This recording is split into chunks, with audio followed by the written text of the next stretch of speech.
Brilliance Audio presents Limited Wish by Mark Lawrence, performed by Matthew Froh. I never expected to die in a punt chase, but actually being in one had rapidly narrowed the odds. Currently 50-50 seemed fair. Drowning was a distinct possibility. The pole I was leaning on was a solid 16-foot piece of wet spruce. Most of it would have been dry, though, if I hadn't fumbled it into the water at the early stages. The river Cam wasn't even over my head deep where I made the turn, but the drunken toffs in the pursuing punt were promising to hold me under, so drowning would probably be listed on the death certificate. "Faster, boys, we're gaining on the little shit!"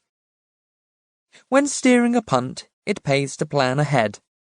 They make steering shopping trolleys seem easy in comparison.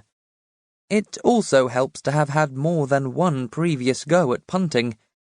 Generally, it's a leisurely pastime, but when 6 red-faced third years are intent on ducking the oik, it becomes a more hectic, albeit still rather sedate, affair. A car crash in slow motion. In any event, I had not planned ahead, and now the bow of my punt was scraping the bricks of the grand building rising directly beside the river. I call it my punt.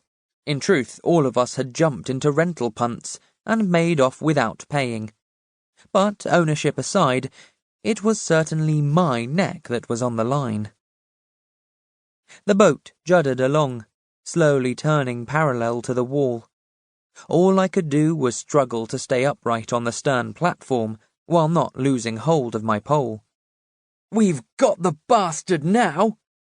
Several of the third years were aiding their puntsmen along by paddling with their hands, and the great ginger lout in the front lay on his belly over the bow doing the crawl as if he were swimming.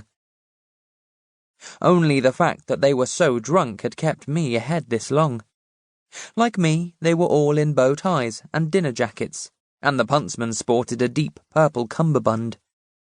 The ginger giant had originally had a top hat in hand, though that was now floating hundreds of yards behind, the loss only prompting him to bellow even more murderous threats across the diminishing span of water between us. Just before the incident that set them after me, Ginger had been attempting to impress the ladies by putting earthworms in his mouth. Apparently that's how the upper crust do things at Cambridge College garden parties. I cleared the wall and leaned into the pole.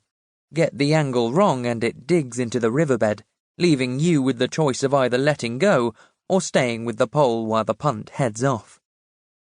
Unlike the sons of judges, lords and merchant bankers in the boat behind me, I had rented my outfit from Moss Bros, and I doubted they would take kindly to having it handed back wet. Ahead of us, the mathematical bridge loomed, an arched affair built entirely of straight timbers.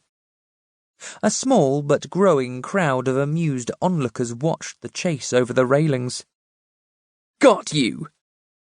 As we passed beneath the bridge, the pursuing punt came close enough for Ginger to lunge out over their bow to grab at the stern of mine. A coldness ran through me, and it happened again.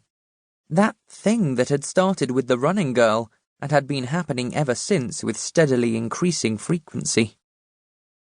The coldness wasn't a chill finger up the spine, it was more like liquid nitrogen running through the marrow of my bones. Enough cold to freeze the moment and fracture it, sending a dozen cracks running into the future. A dozen glimpsed maybes, no two the same. In one I was drowning, the surface of the river an impossibly distant 2 feet above me, the sunlight wavering down through the water, someone's hands locked around my throat. In another I was free and clear, my pursuers capsized in my wake. Ginger scrabbled at my punt. I won free of my paralysis and stomped on his hand before his wet fingers could find a hold on the platform. "I say," declared a chinless wonder from further down the boat. A result of aristocratic inbreeding, no doubt. If only he'd had a monocle, he could have stepped right from the pages of a 19th century edition of Punch.